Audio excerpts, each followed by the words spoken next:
علیکم دوستوں، سیڈوی موضوع فکر میں خوش آمدید۔ نواز شریف کی 17 دسمبر سے پہلے سزا کا خاتمہ یقینی ہو گیا، اس کے اندر کسی کو کوئی دو رائے نہیں، کیونکہ اسلام آباد ہائی کورٹ خود اپنے ہی فیصلے میں بند گئی ہے اور دوران سماعت ایک ایسا نقطہ سامنے آیا ہے، نواز شریف صاحب کے وکیل کی طرف سے ایک ایسی ججمنٹ کو لا کر عدالت کے سامنے رکھ دیا گیا ہے جس کے بعد اب عدالت کے پاس اس کے علاوہ اور کوئی چارہ نہیں کہ وہ یہ کہے کہ جناب یہ جو ججمنٹ ہمارے سامنے آئی ہے، یہ جو فیصلہ ہمارے سامنے آیا ہے، اس فیصلے کے اندر جو کانٹینٹ تحریر کیا گیا ہے اور فیصلے کی جو وجوہات تحریر کی گئی ہیں وہ حرف بحرف درست ہیں، اس کے علاوہ کوئی اور آپشن باقی نہیں۔ کیسے؟ یقینی طور پر یہ بڑا امپورٹنٹ سوال ہے۔ سوال یہ بھی بہت امپورٹنٹ ہے کہ کیا وجہ ہے کہ میں نے ایک تاریخ کا مینشن کر دیا ہے 17 دسمبر، اور 17 دسمبر پاکستان کے اندر ایسے کس ایونٹ کی بنیاد بنے گی جو مستقبل کے اندر اہمیت کا حامل ہوگی؟ بڑی ہی امپورٹنٹ صورتحال ہے۔ تو عرض یہ ہے جناب 17 دسمبر کی تاریخ اس وجہ سے آپ کی خدمت میں رکھی ہے کہ 17 دسمبر سے 21 دسمبر تک پاکستان میں انتخابات کے حوالے سے کاغذات نامزدگی کی وصولی کے عمل کا آغاز ہوگا۔ اس کا مطلب یہ ہے جناب کہ انتخابات کے حوالے سے 10 سے 15 دسمبر تک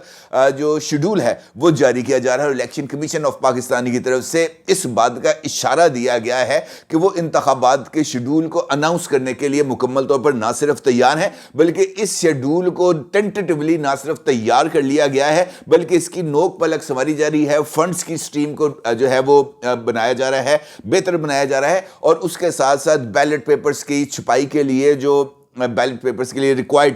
کاغذ ہے اس کی امپورٹ کے آرڈر کو بھی فائنلائز کیا جا رہا ہے۔ امپورٹنٹ سچویشن ہے کیونکہ اس کے بعد ہی جیسے انتخابات کے لیے شیڈول کی اناؤنسمنٹ کی جائے گی، اس کے ساتھ ہی انتخابی عملے کی تربیت کے عمل کا آغاز ہوگا۔ اس کا مطلب یہ ہے کہ ایک جانب الیکشن کمیشن آف پاکستان انتخابات کے انعقاد کے لیے عملی طور پر میدان عمل میں آ گیا۔ اس کا مطلب یہ ہے کہ انتخابات کے لیے جو ماحول ہے وہ بننا شروع ہو گیا۔ اس کا مطلب یہ ہے کہ الیکشن کمیشن نے سنجیدگی کے ساتھ اس بات کی طرف اشارہ دیا کہ قطع نظر اس بات کے کہ حالات کیا بن رہے ہیں، حکومت کیا سوچ رہی ہے، نگران وزیر اعظم کی کیا خواہش ہے کہ انتخابات کو کس طریقے سے ملتوی کیا جائے، election commission of Pakistan supreme court of Pakistan کے احکامات کے مطابق وہ 8 فروری کو پتھر کی لکیر ہی سمجھ رہا ہے اور اس پتھر کی لکیر کے اوپر عمل درآمد کرنے کے لیے سنجیدہ ہے۔ اب طے یہ پایا ہے کہ 10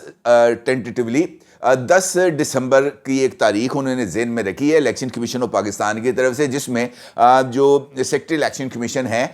وہ ایک پریس کانفرنس کے ذریعے انتخابات کے شیڈول کا اعلان کریں گے، اور ممکنہ طور پر جو چیف الیکشن کمشنر ہے سکندر سلطان راجہ صاحب وہ خود بھی اس پریس کانفرنس کو کنڈکٹ کر کے انتخابات کے شیڈول کی نہ صرف اناؤنسمنٹ کر دیں گے بلکہ اس کے بعد پاکستان بھر سے دفعہ 144 کا بھی خاتمہ ہو جائے گا اور سیاسی جماعتوں کو انتخابی عمل کے اندر بھرپور شرکت کی اجازت ملے گی۔ البتہ ان کو اپنے پروگرامز کے حوالے سے ڈسٹرکٹ ایڈمنسٹریشن کو آگاہ کرنا ہوگا۔ انتخابی شیڈول کی اناؤنسمنٹ کے بعد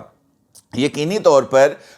وہ تمام لیڈرز جو اس وقت سیاسی میدان میں اترنے کے لیے تیار ہیں ان کے لیے جو ایک آپشن ہے وہ کھل جائے گی، اور سب سے امپورٹنٹ سچویشن اس وقت نواز شریف صاحب کے حوالے سے ہے، اور دوسرا اس وقت لیڈر جس کے بارے میں حتمی طور پر کوئی رائے قائم نہیں کی جا سکتی کہ وہ انتخابی اکھاڑے میں اتریں گے یا نہیں، وہ ہے عمران خان۔ اس کا مطلب یہ ہے کہ عمران خان اور نواز شریف ان دونوں کی قسمت کا فیصلہ 17 دسمبر سے پہلے ہوگا، اور اگر آپ غور کریں تو آج سے لے کر اگلے 2 روز اور، یعنی آج تاریخ ہے 27 نومبر، 28 نومبر اور 29 نومبر، یہ وہ 3 تاریخیں ہیں جہاں پر پاکستان کے 2 سابق وزرائے اعظم اور ایک نگران وزیر اعظم کے مقدمات جو ہے وہ عدالتوں کے روبرو آئیں گے، اور یہاں سے اس بات کا بھی تعین کیا جائے گا کہ جناب کس طریقے سے ان مقدمات کے نتائج ملتے ہیں اور ان پولیٹیکل لیڈرز کے مستقبل کا تعین کیا ہوتا ہے۔ نگران وزیر اعظم انوار اللہ کاکڑ صاحب اب اگرچہ اعلیٰ ترین قیادت کے ساتھ مجھے یہ ہے اس بات کی اطلاع بھی کہ chief of army staff general Asim Munir صاحب بھی جناب انوار اللہ کاکڑ صاحب کے ساتھ UAE چلے گئے ہیں، اور UAE کے اندر اس بات کو یقینی بنایا جائے گا کہ جناب یہ جو $25 بلین کی انویسٹمنٹ ہے اس کے لیے کم از کم MOUs پر دستخط ہو جائیں، اور پھر اس کے بعد اگلا سلسلہ شروع ہوگا۔ اس کا مطلب یہ ہے کہ انوار اللہ کاکڑ صاحب 29 نومبر کو اسلام آباد ہائی کورٹ کے روبرو پیش نہیں ہوں گے۔ نواز شریف صاحب کا جہاں تک معاملہ ہے وہ اب اپنی جگہ پر موجود ہے اور وہ ذرا فاسٹ ٹریک آ گیا ہے۔ عمران خان نے کل پیش ہونا ہے وہ جو ہے جوڈیشل کمپلیکس، اور جوڈیشل کمپلیکس میں سائفر کیس کے حوالے سے سماعت ہونی ہے، لہٰذا یہ جو اگلے 24 گھنٹے ہیں یہ بہت ہی زیادہ اہمیت کے حامل ہیں۔ جہاں تک نواز شریف صاحب کا تعلق ہے تو نواز شریف صاحب کے کیس کے اندر اگر آپ پچھلی سماعت آپ کے ذہن میں ہو تو وہاں پر نواز شریف صاحب کے جو وکیل ہیں امجد پرویز بٹ صاحب، ان کی طرف سے یہ بات سامنے آئی تھی کہ انہیں اپنے دلائل کی تکمیل کے لیے 5 سے 6 گھنٹے ریکوائرڈ ہیں، اور 5 سے 6 گھنٹے کے اندر وہ اپنے دلائل کو مکمل کر لیں گے، جبکہ نیب کی طرف سے اس بات کا اشارہ دیا گیا تھا کہ جی ہمیں تو صرف 25-30 منٹ چاہیے، اور جس کے اوپر عدالت بھی چونک گئی تھی کہ جناب آپ نے یہ 25-30 منٹ، آپ نے صرف 25-30 منٹ کے اندر ہی معاملے کو ختم کر دینا ہے، تو یہ ایک امپورٹنٹ ڈیولپمنٹ ہے۔ البتہ یہ بات سامنے آئی ہے کہ اسلام آباد ہائی کورٹ، اور اس بات کا اشارہ امجد پرویز صاحب جو نواز شریف صاحب کے وکیل ہیں ان کی طرف سے بھی سامنے آیا ہے، کیونکہ وہ یہ جو 2 مقدمات ہیں نا نواز شریف صاحب کے خلاف، ایک ہے العزیزیہ، دوسرا ہے ایون فیلڈ اپارٹمنٹس۔ اب ایون فیلڈ اپارٹمنٹس کے حوالے سے جو سچویشن ہے وہ کچھ یہ ہے کہ ایون فیلڈ اپارٹمنٹس میں ایک ججمنٹ خود اسلام آباد ہائی کورٹ کے اور موجودہ چیف جسٹس مسٹر جسٹس عامر فاروق صاحب کی طرف سے سامنے آ چکی ہے، اور وہ ججمنٹ ہے مریم نواز صاحبہ کے حوالے سے۔ اس ججمنٹ کے اندر مریم نواز صاحبہ کو ایون فیلڈ اپارٹمنٹس میں شریک ملزم قرار دیا گیا تھا، جبکہ ججمنٹ کے اندر مریم نواز کو اس سارے کے سارے عمل سے بری الذمہ قرار دیا گیا تھا، اور کہا گیا تھا کہ ایون فیلڈ اپارٹمنٹس بادی نظر میں مریم نواز اور نواز شریف کی ملکیت نہیں ہے، اگر ان کی اولاد یا کسی اور کی ہے تو اس کے لیے نیب کو اپنے جو وہ جو ہے ریفرنس اور اس میں ترمیم بھی کرنی پڑے گی، اور یہ فیصلے کے اندر بھی تحریر کیا گیا تھا کہ نیب ان فلیٹس کا مریم یا نواز شریف صاحب کے ساتھ کنیکشن کو اسٹیبلش کرنے میں ناکام رہا۔ اور آپ کو پتہ ہے یہ فیصلہ کب آیا تھا؟ یہ فیصلہ اس وقت آیا تھا جب اس ملک کے اندر سیم پیج موجود تھا اور عمران خان صاحب کی حکومت کا میرا خیال ہے آخری ایام چل رہے تھے، لہٰذا اس ججمنٹ کے اوپر کسی طرف سے بھی کوئی اعتراض نہیں آیا، اور خود عمران خان کی گورنمنٹ نے بھی اس ججمنٹ کو سپریم کورٹ آف پاکستان میں چیلنج نہیں کیا۔ اس کا مطلب یہ ہے کہ عمران خان کی گورنمنٹ کو خود اس بات کا اندازہ تھا کہ اس ریفرنس کے اندر اتنا سبسٹنس نہیں ہے کہ اس کو سپریم کورٹ آف پاکستان میں ویلیڈیٹی حاصل کی جائے۔ اب چونکہ سپریم کورٹ آف پاکستان میں خود عمران خان نہیں گئے، لہٰذا وہ جو اپیل ہے وہ وہیں پہ فل اینڈ فائنل ہو گئی ہے، اب اس کا کوئی امکان نہیں۔ اب جب چونکہ نواز شریف صاحب کا معاملہ ہے، نواز شریف صاحب اس کیس کے اندر مین ملزم ہیں، اور فیصلے کے اندر یہ بات تحریر کر دی گئی ہوئی ہے کہ جناب ایون فیلڈ اپارٹمنٹ سے مریم نواز اور نواز شریف دونوں کا کوئی کنیکشن ثابت نہیں ہو سکا۔ اب یہ اسلام آباد ہائی کورٹ کے لیے ایک ایسا مخمصہ ہے جس سے وہ باہر نہیں نکل سکتا کہ وہ چاہتے ہیں کہ نواز شریف کو سزا دے، تو پھر نیب کو وہ ایویڈنس جو وہ پہلے پیش نہیں کر سکے تھے مریم نواز یا نواز شریف کے خلاف، اب ان کو وہ ایویڈنس اسلام آباد ہائی کورٹ کے روبرو پیش کرنا ہوگا اور نواز شریف کو سزاوار کرانا ہوگا۔ لیکن اگر ان کے پاس وہ تمام کا تمام ایویڈنس پہلے ہی موجود ہوتا، وہ کنیکشن پہلے ہی ثابت کر چکے ہوتے، تو مریم نواز بھی نہیں چھوٹنی تھی اور نواز شریف صاحب کے لیے بھی جو مشکل ہے وہ موجود رہی تھی۔ لہٰذا ایون فیلڈ اپارٹمنٹس میں مجھے اس بات کے امکانات نظر آ رہے ہیں کہ یہ کیس کچھ زیادہ دیر تک چلنے کے لیے تیار نہیں ہے، اور نیب بھی اس ریفرنس میں مجھے نہیں لگ رہا ایسے کہ وہ کنٹیسٹ کرنے کے لیے بھی راضی ہوگا، کیونکہ یہ جو آدھا گھنٹہ ہے، اس آدھے گھنٹے میں دنیا جو ہے وہ بدل سکتی ہے، دنیا بدل سکتی ہے۔ البتہ امجد پرویز صاحب کے جو نکات ہیں، اس اور خاص طور پر اس والے نقطے نے کہ جناب آپ نے خود یہ فیصلہ کیا ہوا ہے کہ نواز شریف اور مریم نواز کا ریلیشن نہیں ہے، اس نے اسلام آباد ہائی کورٹ کے لیے ایک بہت بڑی مشکل پیدا کر دی ہے۔ دوسری جانب ہے جناب العزیزیہ ریفرنس۔ العزیزیہ ریفرنس